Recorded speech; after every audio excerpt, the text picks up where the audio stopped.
Well, Jason Greenblatt is the former White House Middle East envoy and the author of the book In the Path of Abraham, which is about Donald Trump's policies on Israel and the Middle East and, of course, the Abraham Accords. And he joins us now. Thank you very much indeed for being with us, Jason. It's great to have you with us. Now, this, as we know, would be the jewel in the crown of the process that you were a key player in. Amid all the speculation, though, do you think that Joe Biden will be the one to secure that normalization deal with Saudi Arabia? Well, nothing would make me happier than if he and his team are successful. I think it's great. I think we should all be rooting for it. I do think it's extraordinarily complicated. I saw your coverage just before I came on, and you're pointing out all of the right issues. There are many others. So will he do it? We'll have to see, but I do wish him well. What do you make of this column today in the New York Times, Thomas Friedman saying don't do it? It'll be a gift to Netanyahu's government. Wow, I don't even know where to begin. This is sort of like coup by the press.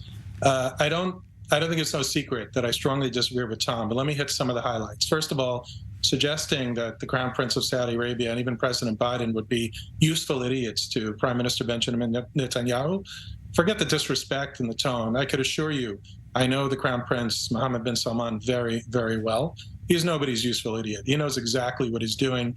He has big plans. He's very smart. He's surrounded by very smart people.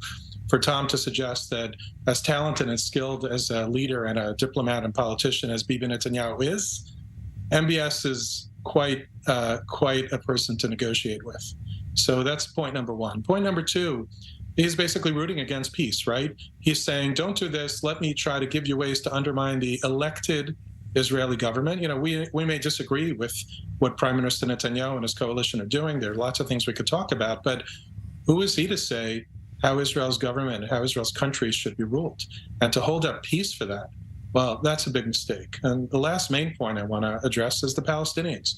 What we proved with the Abraham Accords is taking away the Palestinian veto card is actually what achieved peace. If the Crown Prince, Mohammed bin Salman, wants to make the Palestinian issue part of the negotiations, that's his prerogative. But it's not for Tom Friedman or the U.S. government to push that agenda into the conversation. That's between the Crown Prince and Bibi Netanyahu. And if progress can be made, fantastic. But we shouldn't be pushing that agenda because that's been the reason for many failures in the past. Right, well, the Palestinians are involved this time around. There is a Palestinian delegation also in Riyadh. What do you make of the list of demands that the Palestinian authorities has handed over to the Saudis? Do you think Israel can make any of those concessions? Well, one concession is money that's coming directly from the Saudis, so Israel doesn't need to have an opinion on that. I doubt that they would give a consulate in Jerusalem. I think that goes hard to one of the most thorny issues of the entire conflict. I'd be surprised if they did. I think some of their demands are okay. I think what Tom Friedman is putting in is not okay.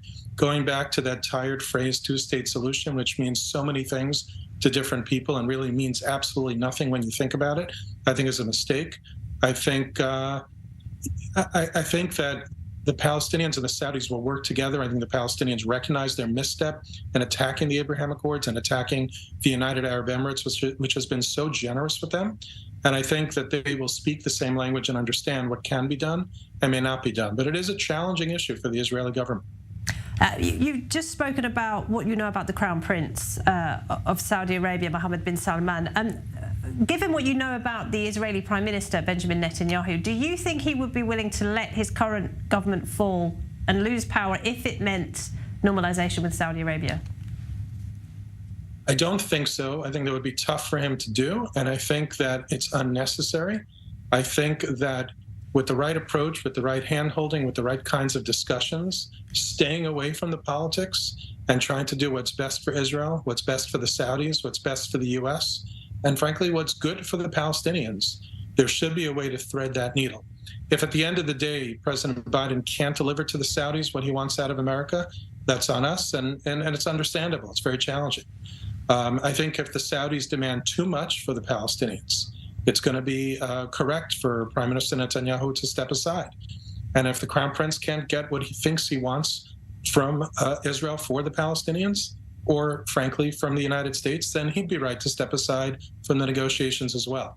It's a monumental task, extraordinarily complicated, but I think, at least with respect to Prime Minister Netanyahu and the Crown Prince, there's a decent chance that they could speak and understand each other and try to move this forward.